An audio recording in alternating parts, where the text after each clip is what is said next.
Morning. It's Sunday, April 12th, and we're in the garden. So I finally clicked buy on a greenhouse. It is a 8.5 by 12.5 Victorian greenhouse sold by Vigo. Yeah, a bunch of attachments for the inside. So this arrived on Friday, and there's a whole bunch of other stuff that's happening around here. And because there can't be a coop outside until the final inspection of the greenhouse electrical work, that's getting assembled in the garage. I'll show you a mock-up of the model. So this will be the side of the coop on the far side of the house. Open up this hatch, and the nest boxes will be inside there. This is the other side. Yeah, so that's coming together. It's slow because this can't go outside, so it's like I'm just doing bits and pieces of what we can inside. We picked up some chicks from Davis Feed Mill on Thursday, and this is the brooder. So this is a light just for light, so they can get on a nice circadian rhythm. This is a little heat plate instead of an infrared light. Oh my gosh, the footage here is just really something.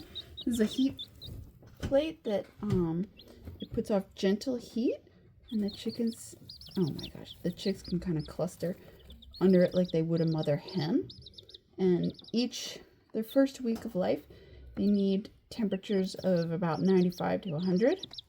And as they age each week and their adult feathers come in, you drop that by 5 degrees each week.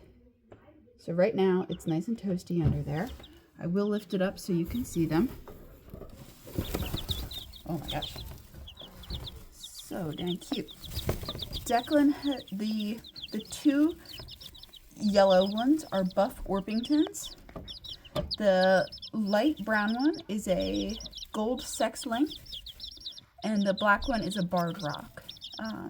The sex link means that breed of chicken, based on how chicken chromosomes work, the males and females hatch different colors, so it's very easy to tell the males and females apart.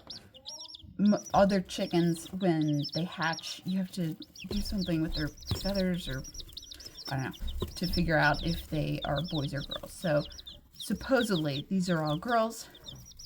Declan has named them, let's see, just try to do this quick in their left to right orientation. The two yellow ones are Sunshine and Bread and Butter. The brown one in the back, oh, easy gang. The brown one in the back there's Coconut, and the barred rock, the black one, is Zebra. So they're growing up nicely, and they won't need the coop for a couple weeks, so that's fine. All right, I'll put the heat plate back down so they can go snuggle. So that's their food, and they spread that all over the place and make a big, huge mess. This is the water. They try to kick food and pine shavings into that and make a big mess. But yeah, they're adorable. And I don't know, one of my favorite times is when their peeps change from these cute little cartoon chick peeps to like grown-up chicken noises, and it sounds like they're going through puberty, which is really adorable. So to get ready for the greenhouse, my dad and brother are coming over today to help do some site prep. It'll go over here. Yesterday I moved these 4 beds kind of like up along the side of the house here, and I was really impressed with the quality of the soil that's in there. It's nice and fluffy, and it's full of organic stuff, so that's always wonderful to see. And as I was moving them, I was saying like, oh, this is actually going to be easier to water because the beds that were in the far corner of the yard are now a lot closer to the rain barrels.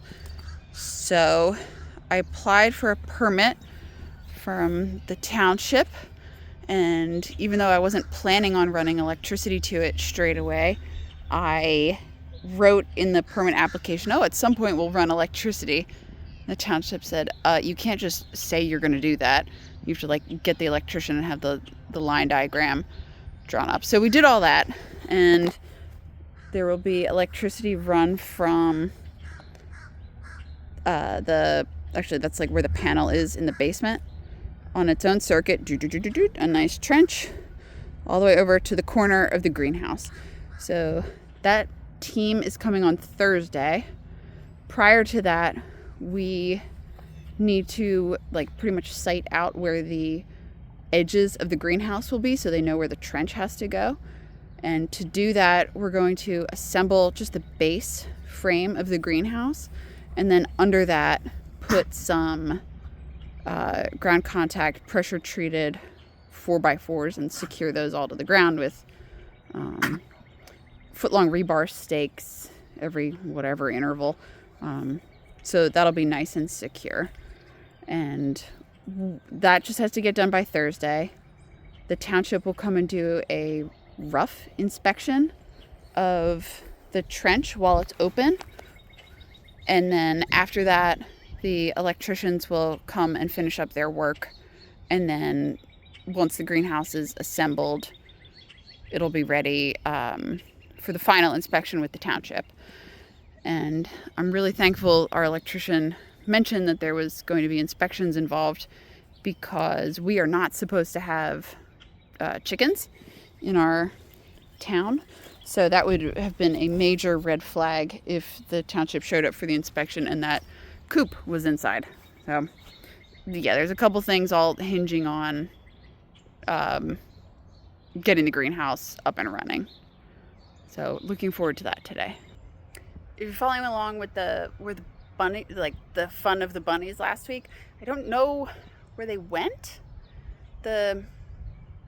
Maybe a couple days after we filmed that video, I checked on them and the nest was empty, but it wasn't like disturbed, like a creature got in there and scrabbled everything around. So hopefully that means the mom relocated them to an area that was a little lower traffic.